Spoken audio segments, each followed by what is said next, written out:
A very warm good morning to everyone. Welcome to day 58.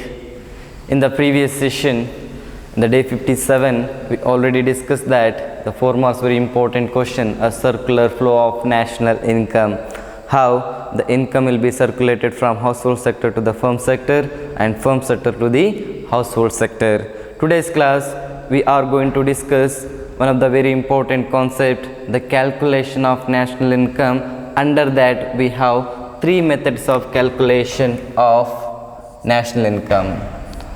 What are those? 3 methods of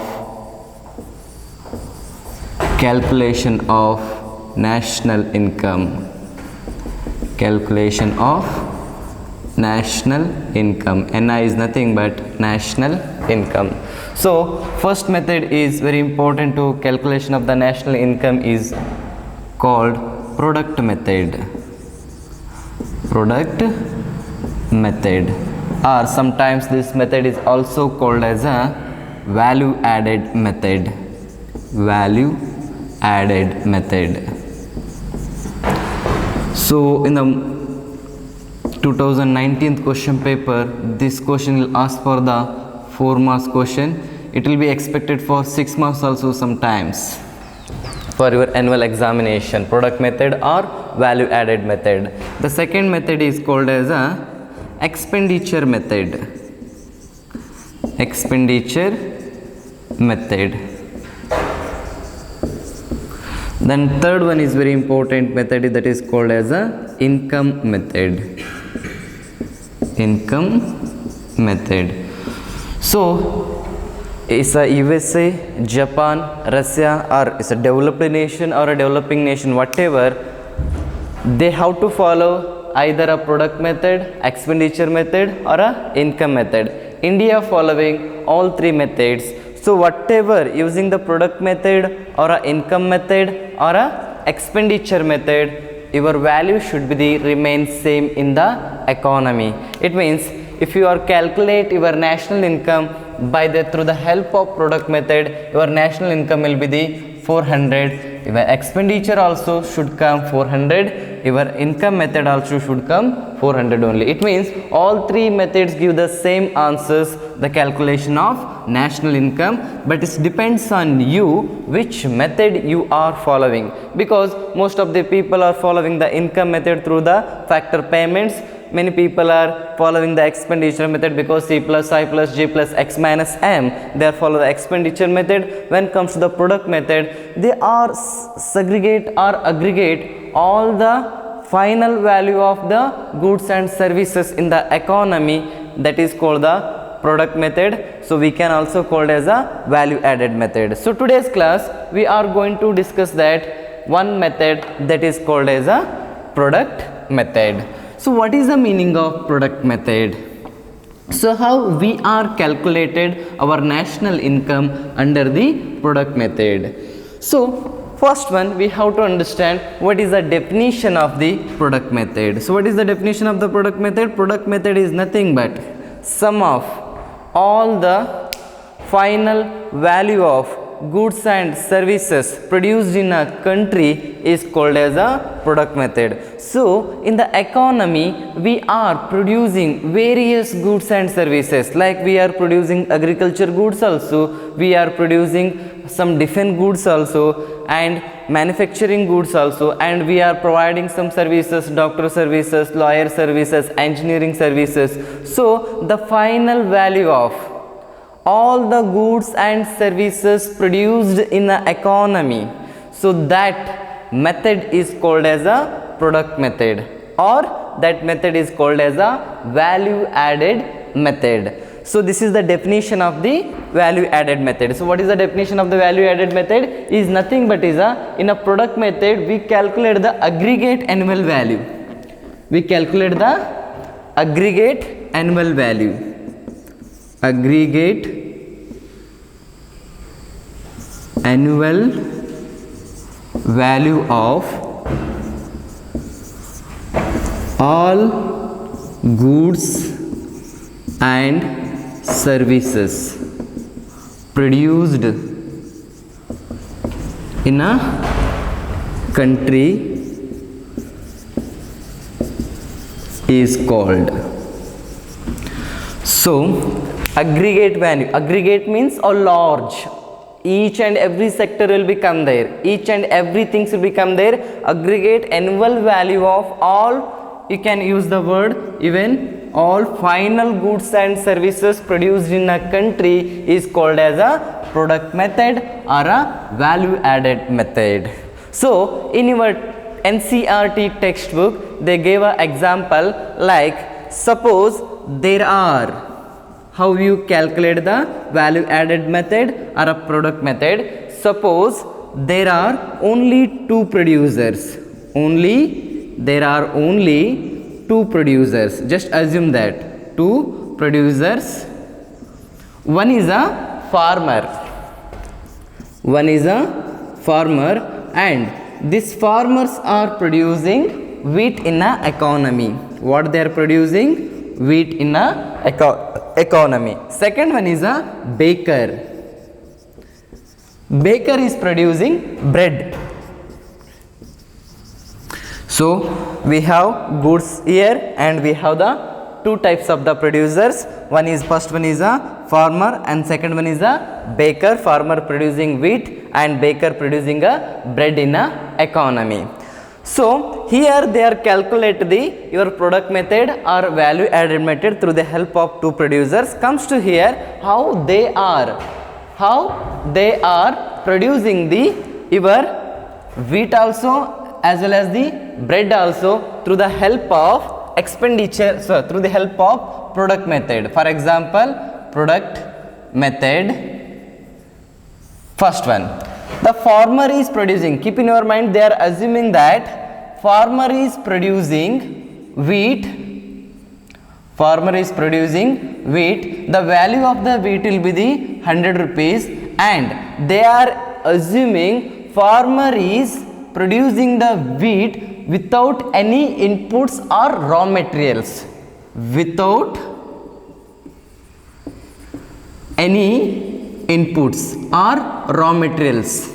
This is highly impossible, but they just assume that farmer is producing wheat without any raw materials or inputs in the economy. The value of the wheat will be the 100 rupees. Okay, and baker is producing bread with the help of wheat. With the help of wheat, a baker is producing the bread. The value of the bread will be the 200 rupees. This farmer will be the sold or sell rupees 50 rupees of the wheat to the baker as a input, because for the producing of bread we need wheat. So this baker purchased 50 rupees worth of the wheat from farmer. It means now this 50 rupees is considered as a input for the production of the bread. Is it clear my question?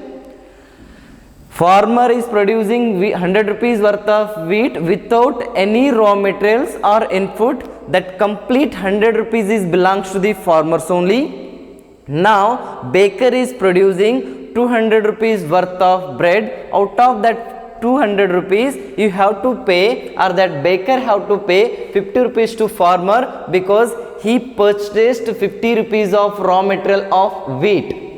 Is it clear? For the production of bread. So now in a simple economy, if you calculate the national income or a product method or a value added in the simple economy, the value, final value, annual value of the farmer is 100 rupees. The final value of the baker will be the 200 rupees. It should be the final national income will be the 300 rupees. With the simple illustration or a simple example, if you are calculated the national income, answer will be the 300 rupees. But this answer is wrong.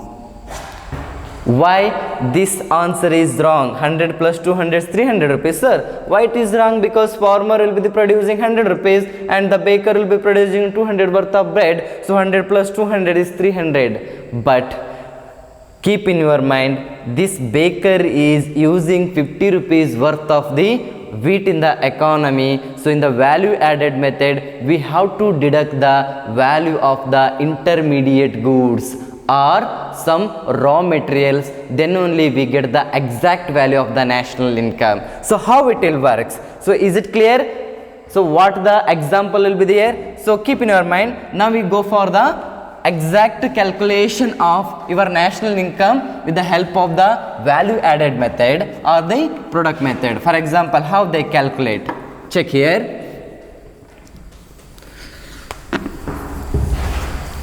So one side we have the farmers. In your NCERT also they are providing this table. One side we have the baker. Okay. Production, what they are producing. Production, farmer will be the producing. So here we have the raw materials also as well as the value added also. One side we have the intermediate goods, how much intermediate goods they are using, and one side we have the value added. So three steps: intermediate and value added. The production, 100 rupees worth of goods he is producing. Who? Farmer is producing, that is wheat, and he is producing 200 is worth of bread.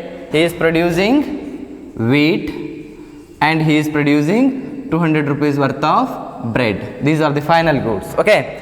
Intermediate goods, I already told you, farmer is not using any input or raw materials or any intermediate goods for the production of wheat. That's why its intermediate good value will be the 0.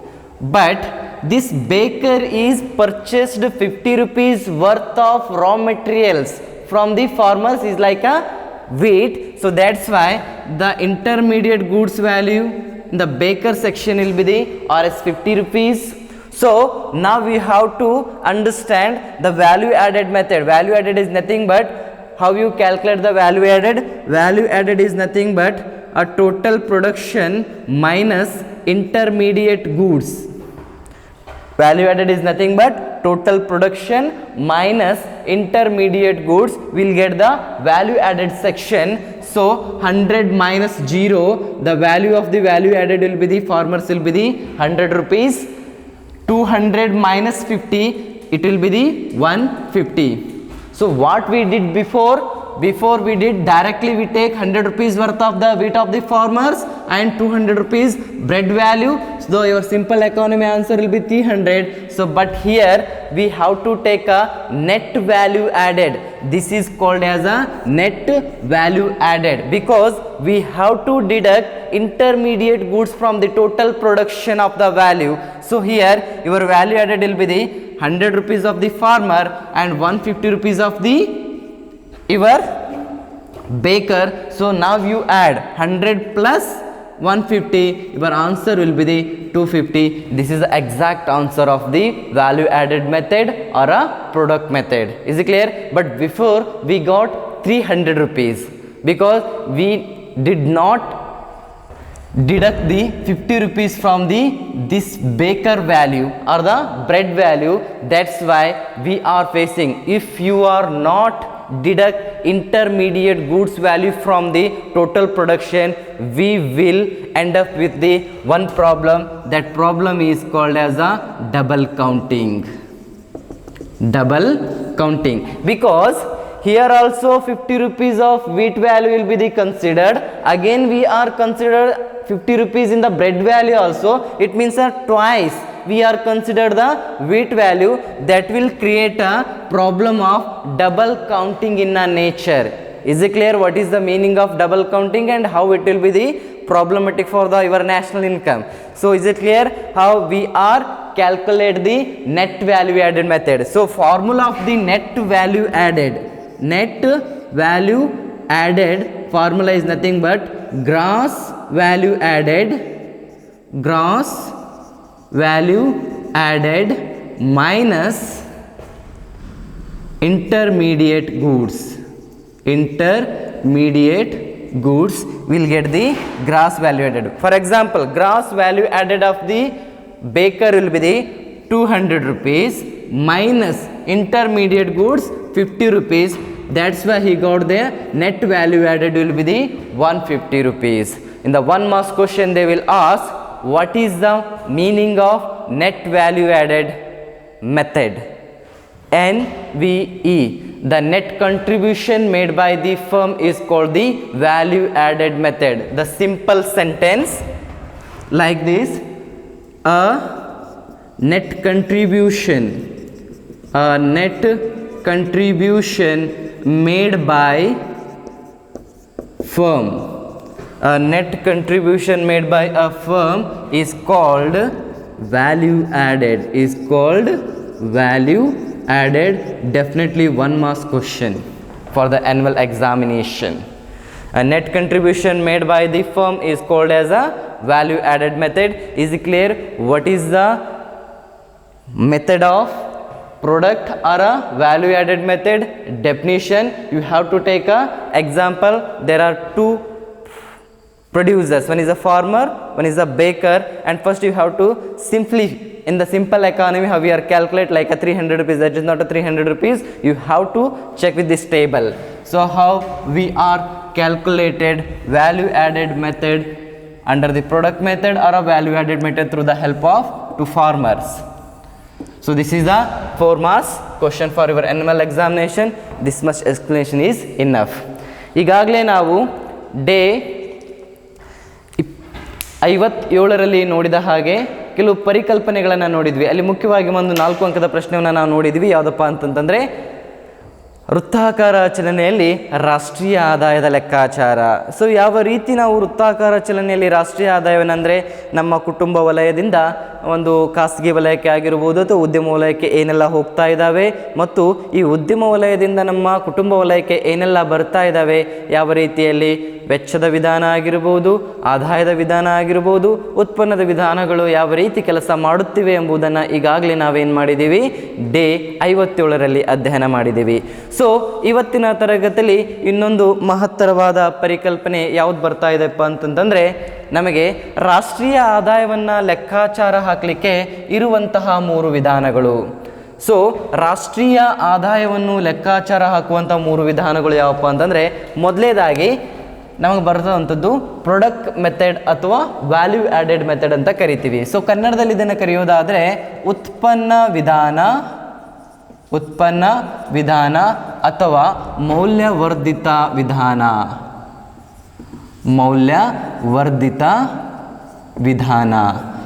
So ಇದನ್ನು 4 ಅಂಕದ ಪ್ರಶ್ನೆಗೋ ಅಥವಾ 6 ಅಂಕದ ಪ್ರಶ್ನೆಗೋ ನಿಮ್ಮ ವಾರ್ಷಿಕ ಪರೀಕ್ಷೆಗೆ ಕೇಳುವಂಥ ಸಂದರ್ಭಗಳು ಜಾಸ್ತಿ ಇರ್ತವೆ. ಯಾವ ರೀತಿ ಇದನ್ನು 4 ಅಂಕದ ಪ್ರಶ್ನೆಗಳಿಗೆ ಬರೀಬೇಕು. ಸೊ ಆರ್ಥಿಕತೆಯಲ್ಲಿ ಮುಖ್ಯವಾಗಿ ನನಗೆ ರಾಷ್ಟ್ರೀಯ ಆದಾಯವನ್ನು ಲೆಕ್ಕಾಚಾರ ಹಾಕಲಿಕ್ಕೆ 3 ವಿಧಾನಗಳು ಬರ್ತಾವ್ರಿ. ಮೊದಲನೇದಾಗಿ ಉತ್ಪನ್ನ ವಿಧಾನ ಅಥವಾ ಮೌಲ್ಯವರ್ಧಿತ ವಿಧಾನ, ಎರಡನೇದಾಗಿ ಬರುವಂಥದ್ದು ವೆಚ್ಚದ ವಿಧಾನ, ಇಂಗ್ಲೀಷಲ್ಲಿ ಅದಕ್ಕೆ ನಾವು ಎಕ್ಸ್ಪೆಂಡಿಚರ್ ಮೆಥಡ್ ಅಂತ ಕರಿತೀವಿ, ಆ್ಯಂಡ್ ಮೂರನೇದಾಗಿ ಬರುವಂಥದ್ದು ಆದಾಯದ ವಿಧಾನ, ಇಂಗ್ಲೀಷಲ್ಲಿ ಅದನ್ನು ನಾವು ಇನ್ಕಮ್ ಮೆಥಡ್ ಅಂತ ಕರಿತೀವಿ. ಸೊ ಯಾವುದೇ ಒಂದು ರಾಷ್ಟ್ರ, ಅದು ಮುಂದುವರೆದ ರಾಷ್ಟ್ರ ಆಗಿರಬಹುದು ಅಥವಾ ಮುಂದುವರಿಯುತ್ತಿರುವ ರಾಷ್ಟ್ರ ಆಗಿರಬಹುದು, ಈ 3 ವಿಧಾನಗಳಲ್ಲಿ ಯಾವುದಾದ್ರೂ ಒಂದು ವಿಧಾನವನ್ನು ಬಳಕೆ ಮಾಡಿಕೊಂಡು ಏನು ಮಾಡ್ತಾ ಇರ್ತಾರೆ, ಅವರು ತಮ್ಮ ದೇಶದ ರಾಷ್ಟ್ರೀಯ ಆದಾಯವನ್ನು ಲೆಕ್ಕಾಚಾರ ಹಾಕ್ತಾ ಇರ್ತಾರೆ. ಉದಾಹರಣೆಗೆ ಯಾವುದೋ ಒಂದು ರಷ್ಯಾ ಆಗಿರ್ಬೋದು, ಜಪಾನ್ ಆಗಿರ್ಬೋದು, ಅಮೇರಿಕಾ ಆಗಿರ್ಬೋದು, ಅವ್ರು ಇನ್ಕಮ್ ಮೆಥಡನ್ನು ಫಾಲೋ ಮಾಡ್ತಿರ್ಬೋದು, ಇನ್ನೊಂದು ದೇಶ ಎಕ್ಸ್ಪೆಂಡಿಚರ್ ಮೆಥಡ್ ಫಾಲೋ ಮಾಡ್ತಿರ್ಬೋದು, ಬೇರೊಂದು ದೇಶ ಪ್ರಾಡಕ್ಟ್ ಮೆಥಡೇ ಫಾಲೋ ಮಾಡ್ತಿರ್ಬೋದು. ಬಟ್ ನೀವು ಯಾವುದೇ ಒಂದು ಮೆಥಡಿಂದ ರಾಷ್ಟ್ರೀಯ ಆದಾಯವನ್ನು ಲೆಕ್ಕಾಚಾರ ಹಾಕಿದ್ರೂ ಸಹ ಬರುವಂಥ ಉತ್ತರ ಏನಾಗಿರಲೇಬೇಕು, ಸಮವಾಗಿರಲೇಬೇಕು ಅಥವಾ ಈಕ್ವಲ್ ಆಗಿರಲೇಬೇಕು. ನೀವು ಆದಾಯದ ವಿಧಾನದಿಂದ ಮಾಡಿದಾಗ ನಿಮ್ಮ ರಾಷ್ಟ್ರೀಯ ಆದಾಯ 400 ಬರಬಹುದು, ಉತ್ಪನ್ನದ ವಿಧಾನದಿಂದ ಮಾಡಿದಾಗಲೂ ಕೂಡ ನಿಮ್ಮ ರಾಷ್ಟ್ರೀಯ ಆದಾಯ ಎಷ್ಟು ಬರಬೇಕು, 400 ಬರಬೇಕು. ಹಾಗಾಗಿ 3 ವಿಧಾನಗಳು ಕೂಡ ನಮಗೆ ಮಹತ್ತರವಾಗಿರುತ್ತವೆ ರಾಷ್ಟ್ರೀಯ ಆದಾಯದ ಲೆಕ್ಕಾಚಾರಕ್ಕೆ. ಭಾರತ 3 ವಿಧಾನಗಳನ್ನು ಬಳಕೆ ಮಾಡಿಕೊಂಡು ಏನು ಮಾಡ್ತಾ ಇದೆ, ರಾಷ್ಟ್ರೀಯ ಆದಾಯವನ್ನು ಲೆಕ್ಕಾಚಾರ ಮಾಡ್ತಾ ಇದೆ. ಬಟ್ ಅದು ನಮ್ಮ ಮೇಲೆ ಬಿಟ್ಟಿರೋದು ಯಾವ ವಿಧಾನವನ್ನು ನಾವು ಬಳಕೆ ಮಾಡ್ಕೋಬೇಕು ಅಂತ ಹೇಳಿ. ಬಟ್ ಇಲ್ಲಿ ನಮಗೆ 3 ವಿಧಾನಗಳ ಲೆಕ್ಕಾಚಾರವು ಕೂಡ ಗೊತ್ತಿರಬೇಕು. ಇವತ್ತಿನ ತರಗತಿಯಲ್ಲಿ ನಾವೇನು ಮಾಡೋಣ, ಮೊದಲೇದಾಗಿ ಉತ್ಪನ್ನ ವಿಧಾನ ಅಂತಂದ್ರೇನು ಅಥವಾ ಮೌಲ್ಯವರ್ಧಿತ ವಿಧಾನ ಅಂತಂದ್ರೇನು, ಅದನ್ನು ಹೇಗೆ ಲೆಕ್ಕಾಚಾರ ಹಾಕಬೇಕು ಅನ್ನೋದನ್ನು ಇವತ್ತಿನ ತರಗತಿಯಲ್ಲಿ ನಾವೇನು ಮಾಡೋಣ, ಅಧ್ಯಯನ ಮಾಡೋಣ. ಸೊ ಮೊದಲನೇದಾಗಿ ಉತ್ಪನ್ನ ವಿಧಾನದ ಡೆಫಿನಿಷನನ್ನು ನಾವು ಏನು ಮಾಡಬೇಕಾಗುತ್ತೆ, ಬರಿಬೇಕಾಗುತ್ತೆ, ಅರ್ಥ ಬರಿಬೇಕಾಗುತ್ತೆ. ಇಂಗ್ಲೀಷಲ್ಲಿ ಡೆಫಿನಿಷನ್ನ ಏನು ಬರ್ದಿದ್ದೀನಿ ನಾನು, aggregate animal value of all final goods and services produce in a country. ಅಂದರೆ ಕನ್ನಡದಲ್ಲಿ ನಾವು ಇದನ್ನು ಹೇಗೆ ಬರಿಬಹುದು ಅಂತಂದರೆ, ಒಂದು ರಾಷ್ಟ್ರದಲ್ಲಿ ಉತ್ಪಾದಿಸಲಾಗುವ ಎಲ್ಲ ಅಂತಿಮ ಸರಕು ಮತ್ತು ಸೇವೆಗಳ ವಾರ್ಷಿಕ ಮೌಲ್ಯವನ್ನು, ಸಮಗ್ರ ವಾರ್ಷಿಕ ಮೌಲ್ಯವನ್ನು ನಾನು ಏನಂತ ಕರಿಬಹುದಾಗಿದೆ, ನಿಮ್ಮ ಉತ್ಪನ್ನ ವಿಧಾನ ಅಂತ ಕರಿಬಹುದಾಗಿದೆ. ಅರ್ಥ ಆಯ್ತಲ್ಲ? ಇನ್ನೊಂದ್ಸರಿ ರಿಪೀಟ್ ಮಾಡ್ತಾ ಇದ್ದೀನಿ.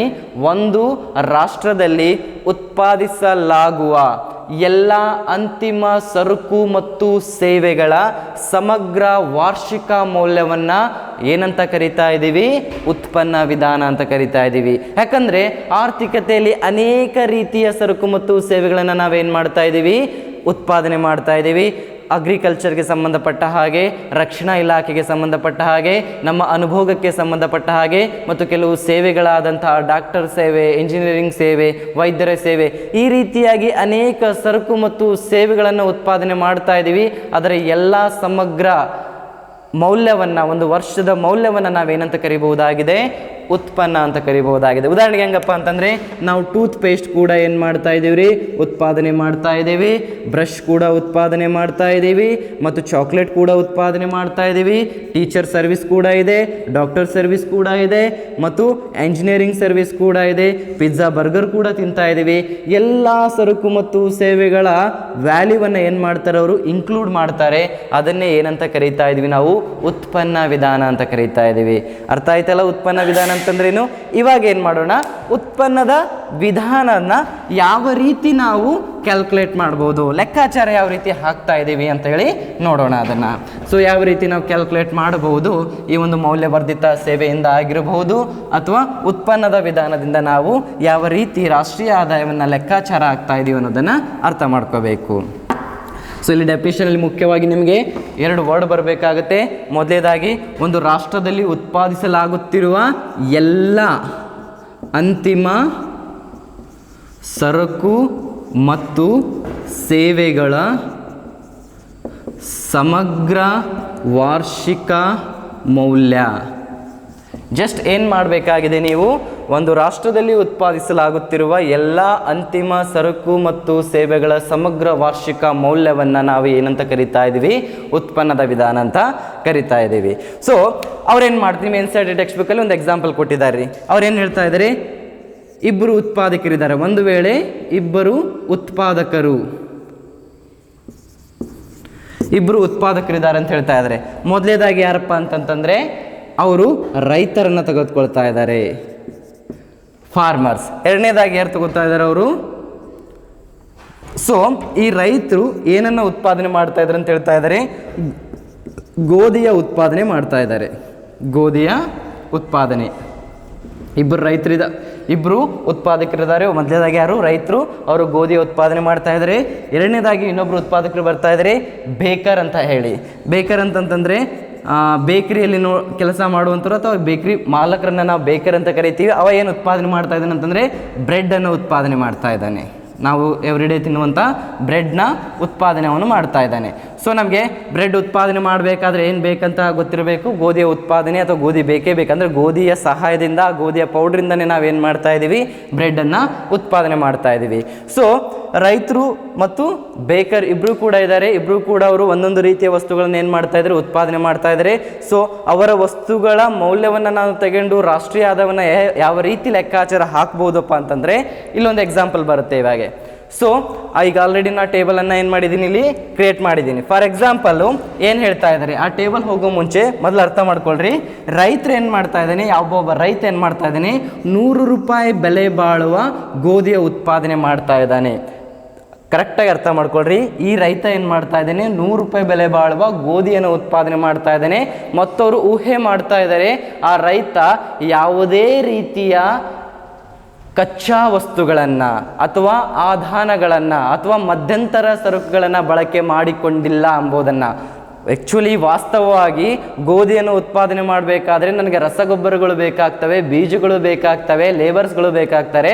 ಬಟ್ ಅವರು ಊಹೆ ಮಾಡ್ಕೊಂಡಿದ್ದಾರೆ ಇಲ್ಲಿ ಆ ರೈತ 100 ರೂಪಾಯಿ ಬೆಲೆ ಬಾಳುವ ಗೋಧಿಯ ಉತ್ಪಾದನೆ ಮಾಡ್ತಾ ಇದ್ದಾನೆ, ಆದರೆ ಯಾವುದೇ ರೀತಿಯ ಆಧಾರಗಳನ್ನು, ಕಚ್ಚಾ ವಸ್ತುಗಳನ್ನು ಅಥವಾ ಮಧ್ಯಂತರ ಸರಕುಗಳನ್ನು ಬಳಕೆ ಮಾಡಿಕೊಂಡಿಲ್ಲ ಎಂಬ ಪರಿಕಲ್ಪನೆಯನ್ನು ಅವ್ರು ಏನು ಮಾಡ್ತಾ ಇದ್ದಾರೆ, ಹೇಳ್ಕೊಡ್ತಾ ಇದ್ದಾರೆ. ಹಾಗಾಗಿ 100 ರೂಪಾಯಿ ಆಯಿತು. ಎರಡನೇದಾಗಿ ಹೇಳ್ತಾ ಇದ್ದಾರೆ, ಇಲ್ಲಿ 50 ರೂಪಾಯಿ ಬೆಲೆ ಬಾಳುವ ಗೋಧಿಯನ್ನು ಈ ರೈತ ಯಾರಿಗೆ ಮಾರ್ತಾನೆ, ಈ ಬೇಕರ್ಗೆ ಮಾರ್ತಾನೆ, ಬೇಕ್ರಿಯವರಿಗೆ ಮಾರ್ತಾನೆ. ಆ 50 ರೂಪಾಯಿ ಬೆಲೆ ಬಾಳುವ ಗೋಧಿಯನ್ನು ತೆಗೆದುಕೊಂಡು ಈ ಬೇಕ್ರಿಯವನು ಏನು ಮಾಡ್ತಾನೆ, 200 ರೂಪಾಯಿ ಬೆಲೆ ಬಾಳುವ ಬ್ರೆಡ್ಡನ್ನು ತಯಾರು ಮಾಡ್ತಾನೆ. ಅಂದರೆ ಇವ ಯಾವುದೇ ತರಹದ ಮಧ್ಯಂತರ ಸರಕುಗಳನ್ನು ಏನು ಮಾಡಿಲ್ಲ ರೀ, ರೈತ ಯೂಸ್ ಮಾಡಿಲ್ಲ. ಮಧ್ಯಂತರ ಸರಕುಗಳನ್ನು ತಗೊಂಡೇ ಇಲ್ಲ ಅವನು. 0 ರೂಪಾಯಿ ಇದೆ ಒಂದು ಮಧ್ಯಂತರ ಸರಕುಗಳು. ಆದರೆ ಈ ಬೇಕ್ರಿಯವನು ಏನು ಮಾಡಿದ್ದಾನೆ, 50 ರೂಪಾಯಿ ಬೆಲೆ ಬಾಳುವ ಗೋಧಿಯನ್ನು, 50 ರೂಪಾಯಿ ಬೆಲೆ ಬಾಳುವ ಗೋಧಿಯನ್ನು ಏನು ಮಾಡಿದ್ದಾನೆ ರೀ, ಮಧ್ಯಂತರ ಸರಕಾಗಿ ತಗೊಂಡಿದ್ದಾನೆ. 50 ರೂಪಾಯಿ ಬೆಲೆ ಬಾಳುವ ಗೋಧಿಯನ್ನು ಮಧ್ಯಂತರ ಸರಕಾಗಿ ಯಾರಿಂದ ತಗೊಂಡಿದ್ದಾನೆ, ಅವನು ರೈತನಿಂದ ತಗೊಂಡಿದ್ದಾನೆ. ಆ ಗೋಧಿಯ ಸಹಾಯದಿಂದ 200 ರೂಪಾಯಿ ಬೆಲೆ ಬಾಳುವ ಬ್ರೆಡ್ಡನ್ನು ಏನು ಮಾಡಿದವನು, ಉತ್ಪಾದನೆ ಮಾಡಿದ. ಒಂದು ಸರಳ ಆರ್ಥಿಕತೆಯಲ್ಲಿ ನಾನು ರಾಷ್ಟ್ರೀಯ ಆದಾಯದ ಲೆಕ್ಕಾಚಾರ ಹಾಕಿದರೆ ರಾಷ್ಟ್ರೀಯ ಆದಾಯ ಎಷ್ಟು ಬರುತ್ತಪ್ಪ ಅಂತಂದರೆ, NI = ನ್ಯಾಷನಲ್ ಇನ್ಕಮ್ = ಹೆಂಗೆ ಕ್ಯಾಲ್ಕುಲೇಟ್ ಮಾಡ್ಬೋದು ಅಂತಂದರೆ, 100 ರೂಪಾಯಿ ಆದಾಯ ಯಾರ್ದ್ರಿ, ರೈತಂದು, ಆ ಒಂದು ಗೋಧಿಯಿಂದ ಬಂದಂಥ ಮೌಲ್ಯ. ಎರಡನೇದಾಗಿ ಆ ಬೇಕರಿಯಿಂದ ಬಂದಂಥ ಮೌಲ್ಯ ಎಷ್ಟು, ಬ್ರೆಡ್ಡಿಂದ ಬಂದಂಥ ಮೌಲ್ಯ 200 ರೂಪಾಯಿ. ಟೋಟಲ್ ಆಗಿ ಎಷ್ಟಾಯ್ತು, ಇದು 300 ರೂಪೀಸ್ ಆಯಿತು. ಇದು ಏನು, ಒಂದು ಸರಳ ಆರ್ಥಿಕತೆಯಲ್ಲಿ ನಾನು ರಾಷ್ಟ್ರೀಯ ಆದಾಯವನ್ನು ಲೆಕ್ಕಾಚಾರ ಹಾಕಿದರೆ ನನ್ನ ರಾಷ್ಟ್ರೀಯ ಆದಾಯ ಎಷ್ಟು ಬಂತು, 300 ರೂಪಾಯಿ ಬಂತು. ಆದರೆ ಈ ಆನ್ಸರ್ ಕರೆಕ್ಟ್ ಅಲ್ಲ. ಯಾಕೆ ಈ ಆನ್ಸರ್ ಕರೆಕ್ಟ್ ಅಲ್ಲ ಸರ್? 100 ರೂಪಾಯಿ ರೈತಂದಿದೆ, 200 ರೂಪಾಯಿ ಬೇಕರಿ ಒಂದಿದೆ, ಅದು ಗೋಧಿಯಿಂದ ಬಂದಿದೆ, ಇದು ಬ್ರೆಡ್ಡಿಂದ ಬಂದಿದೆ. ಎರಡೂ ಸರಕುಗಳ ಉತ್ಪಾದನೆ ಮೌಲ್ಯವನ್ನು ನಾನು ತಗೊಂಡಿದ್ದೀನಿ, 300 ರೂಪಾಯಿ ಅಂತ ಕರೆಕ್ಟ್ ಬರ್ತಾ ಇದೆ. ಯಾಕೆ ಇದನ್ನು ರಾಂಗ್ ಹೇಳ್ತಾ ಇದ್ದೀರಿ ಅಂತ ಕೇಳಿದಾಗ, ಯಾಕೆ ಇದು ರಾಂಗ್ ಆಗುತ್ತೆ ರಾಷ್ಟ್ರೀಯ ಆದಾಯದಲ್ಲಿ ಅಂತಂದರೆ, ನಾವು ಉತ್ಪನ್ನದ ವಿಧಾನದಲ್ಲಿ ಆಗಿರಬಹುದು ಅಥವಾ ಮೌಲ್ಯವರ್ಧಿತ ವಿಧಾನದಲ್ಲಿ ಆಗಿರಬಹುದು, ನಾವು ಒಟ್ಟು ಉತ್ಪಾದನೆಯಲ್ಲಿ ಮಧ್ಯಂತರ ಸರಕುಗಳನ್ನು ತೆಗಿಬೇಕಾಗುತ್ತೆ. ಒಂದು ವೇಳೆ ಮಧ್ಯಂತರ ಸರಕುಗಳನ್ನು ತೆಗೆದಿಲ್ಲ ಅಂತಂದರೆ ಏನಾಗುತ್ತೆ ನೋಡ್ರಿ. ಇಲ್ಲಿ ಏನಾಗಿದೆ ಅಂತಂದರೆ, 100 ರೂಪಾಯಲ್ಲಿ ಅವನು ಏನು ಮಾಡಿದ್ದಾನೆ, ಗೋಧಿಯ ಉತ್ಪಾದನೆ ಮಾಡ್ಕೊಂಡಿದ್ದಾನೆ. ಅದ್ರ ಬೆಲೆ ಎಷ್ಟಾಯಿತು, 100 ರೂಪಾಯಿ ಆಯಿತು. 50 ರೂಪಾಯಿ ಯಾರಿಗೆ ಮಾರಿದಾನ ಅವನು, ಈ ಬೇಕ್ರಿ ಅವನಿಗೆ ಮಾರಿದ್ದಾನೆ. ಅಂದರೆ ಈಗ ಆಲ್ರೆಡಿ ಈ 50 ರೂಪಾಯಿ ವ್ಯಾಲ್ಯೂ ಯಾವುದರಲ್ಲಿದೆ, ಗೋಧಿಯಲ್ಲಿದೆ ಅಲ್ವಾ. ಇಲ್ಲಿ 50 ರೂಪಾಯಿ ಆಲ್ರೆಡಿ ಕನ್ಸಿಡರ್ಡ್ ಆಗಿದೆ. ಮತ್ತು ಕೂಡ ನೀವು 50 ರೂಪಾಯಿ ವ್ಯಾಲ್ಯೂವನ್ನು 200 ರೂಪಾಯಿದಲ್ಲಿ ಹಾಕ್ತಾ ಇದ್ದೀರಾ ಅಂತಂತಂದರೆ 2 ಸಾರಿ ಗೋಧಿಯ ಮೌಲ್ಯವನ್ನು ತೆಗೆದುಕೊಂಡಂಗಾಯಿತು ನೀವು. ಆ್ಯಕ್ಚುಲಿ ಏನು ಮಾಡಬೇಕಾಗಿತ್ತು, 200ಅಲ್ಲಿ -50 ತೆಗಿಬೇಕಾಗಿತ್ತು. ಯಾಕಂತಂದರೆ ಈ 50 ಅನ್ನೋದು ಆಲ್ರೆಡಿ ಇಲ್ಲಿದೆ. ಸೊ ಇಲ್ಲಿಯೂ ಕೂಡ ಅದನ್ನು ಆ್ಯಡ್ ಮಾಡಿದ್ರಿ. ಮತ್ತು ಬ್ರೆಡ್ಡಿನ ಉತ್ಪಾದನೆಯಲ್ಲೂ ಕೂಡ ನೀವು ಗೋಧಿಯ ಮೌಲ್ಯವನ್ನು ಆ್ಯಡ್ ಮಾಡಿದ್ರಿ ಅಂತಂದರೆ ಗೋಧಿಯ ಮೌಲ್ಯವನ್ನು 2 ಸಾರಿ ಆ್ಯಡ್ ಮಾಡ್ದಂಗೆ ಆಯಿತು. ನೀವು 2 ಸಾರಿ ಮಧ್ಯಂತರ ಸರಕುಗಳ ಮೌಲ್ಯವನ್ನು ತೆಗೆದುಕೊಳ್ತಾ ಹೋದರೆ, ನಾನು ಹೇಳಿದೆ ನಿಮಗೆ ಹಿಂದಿನ ತರಗತಿಯಲ್ಲಿ ಯಾವ ಪ್ರಾಬ್ಲಮ್ ಆಗುತ್ತೆ, ನಮಗೆ ಡಬಲ್ ಕೌಂಟಿಂಗ್ ಅನ್ನೋ ಒಂದು ಪ್ರಾಬ್ಲಮ್ ಆಗುತ್ತೆ, ದ್ವಿಗುಣ ಸಮಸ್ಯೆ. ಗೋಧಿಯ ಮೌಲ್ಯವನ್ನು 2 ಸಾರಿ ತಗೊಳ್ತಾ ಇದ್ದೀರಾ, ಹಾಗಾಗಿ ರಾಷ್ಟ್ರೀಯ ಆದಾಯ ಏನು ತೋರಿಸುತ್ತೆ, ಜಾಸ್ತಿ ತೋರಿಸುತ್ತೆ. ನಮಗೆ 2 ಸಾರಿ ಸರಕುಗಳ ಮೌಲ್ಯವನ್ನು ತೆಗೆದುಕೊಳ್ಳೋದ್ರಿಂದ ರಾಷ್ಟ್ರೀಯ ಆದಾಯದ ಮೌಲ್ಯ ಏನಾಗುತ್ತೆ, ಜಾಸ್ತಿ ತೋರಿಸುತ್ತೆ. ಅದು ಕರೆಕ್ಟ್ ಇರೋದಿಲ್ಲ. ಸೊ ಈ ಉತ್ಪನ್ನದ ವಿಧಾನ ಅಥವಾ ಮೌಲ್ಯ ವಿಧಾನದ ಮೂಲಕ ನಾವು ಕ್ಯಾಲ್ಕುಲೇಟ್ ಮಾಡೋದಾದರೆ ರಾಷ್ಟ್ರೀಯ ವಿಧಾನ, ನಿಮ್ಮ NCERT ಟೆಕ್ಸ್ಟ್ ಬುಕ್ಕಲ್ಲಿ ಒಂದು ಟೇಬಲ್ ಕೊಟ್ಟಿದ್ದಾರೆ ಯಾವ ರೀತಿ ಕ್ಯಾಲ್ಕುಲೇಟ್ ಮಾಡಬೇಕು ಅಂತಂದರೆ, ಮೊದಲೇದಾಗಿ ಕೇಳ್ತಾ ಇರೋರು 1 ಮಾರ್ಕ್ ಕ್ವಶನು, ಮೌಲ್ಯವರ್ಧಿತ ಸೇವೆ ಅಥವಾ ಮೌಲ್ಯವರ್ಧಿತ ವಿಧಾನ ಅಂತಂದರೆ ಏನು? ಮೌಲ್ಯವರ್ಧಿತ ವಿಧಾನ ಅಂದರೆ ಬೇರೆ ಏನೂ ಇಲ್ಲ, ಯಾವುದೋ ಒಂದು ಉದ್ಯಮ ಘಟಕ, ಇಂಗ್ಲೀಷಲ್ಲಿ ಹೇಳ್ತಿದ್ದಾರೆ net contribution made by the firm, ಉದ್ಯಮ ಘಟಕ ನೀಡುವಂತಹ ನಿವ್ವಳ ಕೊಡುಗೆಯನ್ನು. ಕನ್ನಡದಲ್ಲಿ 1 ಮಾರ್ಕ್ಸ್ ಕ್ವಶನ್ ಬರ್ಕೊಂಬಿಡ್ರಿ. ಉದ್ಯಮ ಘಟಕವು ನೀಡುವ ನಿವ್ವಳ ಕೊಡುಗೆಯನ್ನು ಏನಂತ ಕರಿಬಹುದಾಗಿದೆ, ಮೌಲ್ಯವರ್ಧಿತ ಸೇವೆ ಅಥವಾ ಮೌಲ್ಯವರ್ಧಿತ ವಿಧಾನ. ಯಾವುದೋ ಒಂದು ಉದ್ಯಮ ಘಟಕ ನೀಡುವ ಒಂದು ನಿವ್ವಳ ಕೊಡುಗೆಯನ್ನು ನಾನು ಏನಂತ ಕರಿಬೋದು, ಅಥವಾ ನಿವ್ವಳ ಉತ್ಪನ್ನವನ್ನು ಏನಂತ ಕರಿಬೋದಾಗಿದೆ, ನಾನು ಮೌಲ್ಯವರ್ಧಿತ ಸೇವೆ. ಸೊ ಈ ಮೌಲ್ಯವರ್ಧಿತ ಸೇವೆ ಮೂಲಕ ಆಗಿರಬಹುದು ಅಥವಾ ನಮ್ಮ ಈ ಉತ್ಪನ್ನದ ವಿಧಾನದ ಮೂಲಕ ನಾನು ರಾಷ್ಟ್ರೀಯ ಆದಾಯವನ್ನು ಲೆಕ್ಕಾಚಾರ ಹಾಕಿದರೆ ಎಷ್ಟು ಬರುತ್ತೆ ವ್ಯಾಲ್ಯೂ ಅನ್ನೋದನ್ನು ನೋಡ್ಕೋಣ. ಫಾರ್ ಎಕ್ಸಾಂಪಲು ಇಲ್ಲಿ ಯಾರಿದ್ದಾರೆ, ರೈತ ಇದ್ದಾನೆ, ಇಲ್ಲಿ ಬೇಕರಿಯವನಿದ್ದಾನೆ. ಸೊ ಏನು ಉತ್ಪಾದನೆ ಮಾಡ್ತಾ ಇದ್ದಾರಪ್ಪ ಅವರು, ರೈತ ಗೋಧಿಯ ಉತ್ಪಾದನೆ ಮಾಡ್ತಾ ಇದ್ದಾನೆ, ಅದರ ಮೌಲ್ಯ ಎಷ್ಟಿದೆ ರೀ, 100 ರೂಪಾಯಿ ಇದೆ. ಸೊ ಈ ಬೇಕ್ರಿಯವನೇನು ಉತ್ಪಾದನೆ ಮಾಡ್ತಾ ಇದ್ದಾನೆ, ಬ್ರೆಡ್ ಉತ್ಪಾದನೆ ಮಾಡ್ತಾ ಇದ್ದಾನೆ, ಅದ್ರ ಮೌಲ್ಯ ಎಷ್ಟಿದೆ, 200 ರೂಪಾಯಿ ಇದೆ. ಸೊ ನಾನು ಹೇಳಿದೆ ನಿಮಗೆ, ರೈತ ಯಾವುದೇ ರೀತಿಯ ಮಧ್ಯಂತರ ಸರಕುಗಳನ್ನು ಏನು ಮಾಡ್ತಾ ಇಲ್ಲ, ಬಳಕೆ ಮಾಡ್ಕೊಳ್ತಾ ಇಲ್ಲ. ಸೊ ಆ ಮಧ್ಯಂತರ ಸರಕುಗಳ ರೈತಂದು ಎಷ್ಟಿದೆ, 0 ರೂಪೀಸ್ ಇದೆ. ಯಾವುದೇ ಒಂದು ಮಧ್ಯಂತರ ಸರಕುಗಳನ್ನು ಉಪಯೋಗ ಮಾಡ್ಕೋತಾ ಇಲ್ಲ ಅಂತಂದರೆ ಅದ್ರ ಮೌಲ್ಯ ಏನಾಗಿರುತ್ತೆ ಅಂತ ಅರ್ಥ, ಶೂನ್ಯವಾಗಿರುತ್ತೆ ಅಂತ ಅರ್ಥ. ಆದರೆ ಈ ಬೇಕರಿಯವನು ಏನು ಮಾಡ್ತಾ ಇದ್ದಾನೆ, 50 ರೂಪಾಯಿ ಬೆಲೆ ಬಾಳುವ ಗೋಧಿಯನ್ನು ಯಾರಿಂದ ತೆಗೆದುಕೊಳ್ತಾ ಇದ್ದಾನೆ, ಅವನು ರೈತನಿಂದ ತೆಗೆದುಕೊಳ್ತಾ ಇದ್ದಾನೆ. ಅಂದರೆ 50 ರೂಪಾಯಿ ಗೋಧಿ ಏನಂತ ಆಯ್ತು, ಇವಾಗ ಮಧ್ಯಂತರ ಸರಕು ಅಂತ ಆಯಿತು ಅಲ್ವಾ. ಇದು ಮಧ್ಯಂತರ ಸರಕು. 0 ರೂಪಾಯಿ ಬೆಲೆ ಬಾಳುವ ಮಧ್ಯಂತರ ಸರಕು ಯಾರ್ದ್ರಿ, ರೈತಂದು. ಯಾಕಂದರೆ ಯಾವುದೇ ಥರದ ಕಚ್ಚಾ ವಸ್ತುಗಳನ್ನು ನಾನು ಬಳಸಲಿಲ್ಲ, ಯಾವುದು ಗೋಧಿ ಉತ್ಪಾದನೆಗಾಗಿ. ಆದರೆ ಬ್ರೆಡ್ನ ಉತ್ಪಾದನೆಗಾಗಿ ನಾನು ಗೋಧಿಯನ್ನು ತೆಗೆದುಕೊಳ್ಳಲೇಬೇಕು. ಹಾಗಾಗಿ 50 ರೂಪಾಯಿ ಬೆಲೆ ಬಾಳುವ ಮಧ್ಯಂತರ ಸರಕನ್ನು, ಗೋಧಿಯನ್ನು ಈ ಒಬ್ಬ ಬೇಕರಿಯವನು ಯಾರಿಂದ ತೆಗೆದುಕೊಳ್ತಾನೆ, ರೈತನಿಂದ ತೆಗೆದುಕೊಳ್ತಾನೆ. ಇವಾಗ ನಾನು ರಾಷ್ಟ್ರೀಯ ಆದಾಯ ಲೆಕ್ಕಾಚಾರ ಹಾಕಬೇಕು. ನಿಮ್ಮ ಮೌಲ್ಯವರ್ಧಿತವನ್ನು ನಾನು ಕ್ಯಾಲ್ಕುಲೇಟ್ ಮಾಡ್ಕೋದಾದರೆ, ನಿಮ್ಮ ಮೌಲ್ಯವರ್ಧಿತವನ್ನು ಹೇಗೆ ಕ್ಯಾಲ್ಕುಲೇಟ್ ಮಾಡ್ತಾರೆ ಅಂತಂದರೆ, VA ಅಂದರೆ ವ್ಯಾಲ್ಯೂ ಆ್ಯಡೆಡ್. ಇಲ್ಲಿ ಉತ್ಪಾದನೆ ಎಷ್ಟಿದೆ, ಒಟ್ಟು ಉತ್ಪಾದನೆ ಮೈನಸ್ ಮಧ್ಯಂತರ ಸರಕು, ಒಟ್ಟು ಉತ್ಪಾದನೆ ಮೈನಸ್ ಮಧ್ಯಂತರ ಸರಕು. ಫಾರ್ ಎಕ್ಸಾಂಪಲ್, ಮೊದಲು ರೈತಂದು ಕಂಡುಹಿಡಿಯೋಣ, V1 ಅಂತ ಕಂಡುಹಿಡಿಯೋಣ. ಇದಕ್ಕೆ V1. ಸೊ ರೈತಂದು ಉತ್ಪಾದನೆ ಎಷ್ಟಿದೆ ರೀ, 100 ರೂಪಾಯಿ ಇದೆ. ಮೈನಸ್ ಮಧ್ಯಂತರ ಸರಕಿನ ಮೌಲ್ಯ ಎಷ್ಟಿದೆ, ಒಂದು 0 ಇದೆ. ಅಂದರೆ ಒಂದು ಎಷ್ಟು ಬಂತು ರೀ, V1 ಎಷ್ಟು ಬಂತು ನನಗೆ, 100 ರೂಪಾಯಿ ಬಂತು. ಅರ್ಥ ಆಯ್ತಲ್ಲ. ಅದೇ ರೀತಿ ಯಾರ್ದು ಕಂಡುಹಿಡಿಯೋಣ ಇವಾಗ, ಮೌಲ್ಯವರ್ಧಿತ ಬೇಕರಿ ಒಂದು ಕಂಡುಹಿಡಿಯೋಣ. VA2 ಅಂತೇಳಿ ಕಂಡುಹಿಡಿಯೋಣ. ಅವನು ಕೂಡ ಉತ್ಪಾದನೆ ಮೈನಸ್, ಒಟ್ಟು ಉತ್ಪಾದನೆ ಮೈನಸ್ ಮಧ್ಯಂತರ ಸರಕು. ಸೊ ಇಲ್ಲಿ ಏನಾಗುತ್ತೆ, ನನಗೆ ಉತ್ಪಾದನೆ ಎಷ್ಟಿದೆ ರೀ, ಒಂದು ಬೇಕರಿ ಒಂದು ಬ್ರೆಡ್ನ ಬೆಲೆ 200 ರೂಪಾಯಿ ಇದೆ.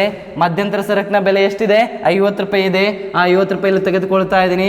200 ಮೈನಸ್ 50 ಎಷ್ಟಾಯ್ತು ರೀ, 150 ಆಯಿತು. ಅಂದರೆ ಇವು ಏನು, ಮೌಲ್ಯವರ್ಧಿತ ಸೇವೆಗಳು, ನಿವ್ವಳ ಕೊಡುಗೆ. ಇವು ಯಾವುದೋ ಒಂದು ಉದ್ಯಮ ಘಟಕ ನೀಡುವಂತಹ ನಿವ್ವಳ ಕೊಡುಗೆ ಏನಾಯ್ತು ರೀ, ಇದು V1 ಮತ್ತು V2 ಆಯಿತು. ಇವಾಗ ನಾನು ಏನು ಮಾಡಬೇಕಾಗಿದೆ ರೀ, ಕಂಡುಹಿಡಿಬೇಕಾಗಿದೆ. ಏನು ಕಂಡುಹಿಡಿಬೇಕಾಗಿದೆ, ನಾನು ರಾಷ್ಟ್ರೀಯ ಆದಾಯವನ್ನು ನಾನು ಇವಾಗ ಹೆಂಗೆ ಕಂಡುಹಿಡಿತಿದ್ದೀನಿ ಅಂತಂದರೆ, NI is equal to value added 1 plus value added 2. ಇಬ್ಬರು ಉತ್ಪಾದಕರಿದ್ದಾರೆ. ಸೊ ವ್ಯಾಲ್ಯೂ ಆ್ಯಡೆಡ್ 1 ಎಷ್ಟು ಬಂದಿದೆ ಎಂದು, ರೈತರ ಮೌಲ್ಯವರ್ಧಿತ ಸೇವೆ ಎಷ್ಟಿದೆ, 100 ರೂಪಾಯಿ ಇದೆ. ಮತ್ತು ಅದೇ ರೀತಿಯಾಗಿ ಬೇಕರಿಯವನ ಮೌಲ್ಯವರ್ಧಿತ ಎಷ್ಟಿದೆ, 150 ಇದೆ. ಟೋಟಲ್ ಆಗಿ ರಾಷ್ಟ್ರೀಯ ಆದಾಯ ಎಷ್ಟು ಬಂತು ನನಗೆ, 250 ಬಂತು. ಸೊ ಆಗಲೇ ಎಷ್ಟು ಬಂದಿತ್ತು ನನಗೆ ರಾಷ್ಟ್ರೀಯ ಆದಾಯ, 300 ರೂಪಾಯಿ ಬಂದಿತ್ತು. ಅಂದರೆ ನಾವು ಮಧ್ಯಂತರ ಸರಕುಗಳ ಮೌಲ್ಯವನ್ನು ಒಟ್ಟು ಉತ್ಪಾದನೆಯಲ್ಲಿ ತೆಗಿಲಿಲ್ಲ ಅಂತಂತಂದರೆ ಅದು ಏನಾಗುತ್ತೆ, ದ್ವಿಗುಣ ಸಮಸ್ಯೆ ಆಗಿ ನಿಮ್ಮ ರಾಷ್ಟ್ರೀಯ ಆದಾಯ ಹೆಚ್ಚಳ ತೋರಿಸುತ್ತೆ. ನಾವು ಮಧ್ಯಂತರ ಸರಕುಗಳನ್ನು ಒಟ್ಟು ಉತ್ಪಾದನೆಯಲ್ಲಿ ತೆಗೆಯೋದ್ರಿಂದ ಬರುವಂಥ ರಾಷ್ಟ್ರೀಯ ಆದಾಯ ಏನಾಗಿರುತ್ತೆ, ಕರೆಕ್ಟ್ ಆಗಿರುತ್ತೆ. ಅಂದರೆ ಇವನ ನಿವ್ವಳ ಕೊಡುಗೆ ಎಷ್ಟಿದೆ, ಬೇಕರಿ ಒಂದು 150 ರೂಪಾಯಿ ಇದೆ. ರೈತನ ನಿವ್ವಳ ಕೊಡುಗೆ ಎಷ್ಟಿದೆ, 100 ರೂಪಾಯಿ ಇದೆ. 100 ಪ್ಲಸ್ 150 ಮಾಡಿದಾಗ ಎಷ್ಟು ಬರ್ತಾ ಇದೆ ರಾಷ್ಟ್ರೀಯ ಆದಾಯ, 250 ರೂಪಾಯಿ ಬರ್ತಾ ಇದೆ ಅನ್ನೋ ಪರಿಕಲ್ಪನೆ ನಿಮ್ಗೆ ಏನಾಗಿರಬೇಕು, ಗೊತ್ತಿರಬೇಕು. ಸೊ ಈ ರೀತಿಯಾಗಿ ನಾವೇನನ್ನು ಅಧ್ಯಯನ ಮಾಡ್ಬೋದಾಗಿದೆ, ಈ ಉತ್ಪನ್ನದ ವಿಧಾನ ಅಥವಾ ಮೌಲ್ಯವರ್ಧಿತ ವಿಧಾನವನ್ನು ನಾವೇನು ಮಾಡ್ಬೋದಾಗಿದೆ, ಕ್ಯಾಲ್ಕುಲೇಟ್ ಮಾಡ್ಬೋದಾಗಿದೆ. ಸೊ ಇನ್ನು ನಾಳಿನ ತರಗತಿಯಲ್ಲಿ ನಾವೇನು ಅಧ್ಯಯನ ಮಾಡ್ಬೋದಪ್ಪ ಅಂತಂದರೆ, ಗ್ರಾಸ್ ವ್ಯಾಲ್ಯೂ ಆ್ಯಡೆಡ್ ಅಂದರೆ ನೆಟ್ ವ್ಯಾಲ್ಯೂ ಆ್ಯಡೆಡ್ ಮೆಥಡನ್ನು ಹೆಂಗೆ ಕಂಡುಹಿಡಿಬೋದು, NVE ಅಂತ ಕರೀತಾರೆ. ಅದಕ್ಕೆ NVA ಇಲ್ಲಿ gross value added method minus depreciation ಅಂತ ಬರುತ್ತೆ, ಅಥವಾ ಇಂಟರ್ಮೀಡಿಯೇಟ್ ಗೂಡ್ಸು ಅಂತ ಬರುತ್ತೆ. ಅದೊಂದು ಸಣ್ಣ ಪರಿಕಲ್ಪನೆಯನ್ನು ನಾಳೆ ತರಗತಿಯಲ್ಲಿ, ಅಂದರೆ ಇದಕ್ಕೆ ಅದನ್ನು ನೀವೇನು ಮಾಡಬೇಕಾಗುತ್ತೆ, ಆ್ಯಡ್ ಮಾಡಬೇಕಾಗುತ್ತೆ. ಅದೊಂದು ಪರಿಕಲ್ಪನೆಯನ್ನು ಆ್ಯಡ್ ಮಾಡಿದರೆ 4 ಅಂಕಕ್ಕೆ ಅದನ್ನು ನೀವೇನು ಮಾಡ್ಬೋದು, ಸುಲಭವಾಗಿ ಉತ್ತರಿಸ್ಬೋದು. ಅದ್ರ ಜೊತೆಗೆ ನಾಳೆ ತರಗತಿಯಲ್ಲಿ ಇನ್ವೆಂಟರಿ ಅಂತ ಬರುತ್ತೆ, ಅದರ ಪರಿಕಲ್ಪನೆಯನ್ನು ನಾವೇನು ಮಾಡೋಣ, ನಾಳೆ ತರಗತಿಯಲ್ಲಿ ಅಧ್ಯಯನ ಮಾಡೋಣ. ಧನ್ಯವಾದಗಳು.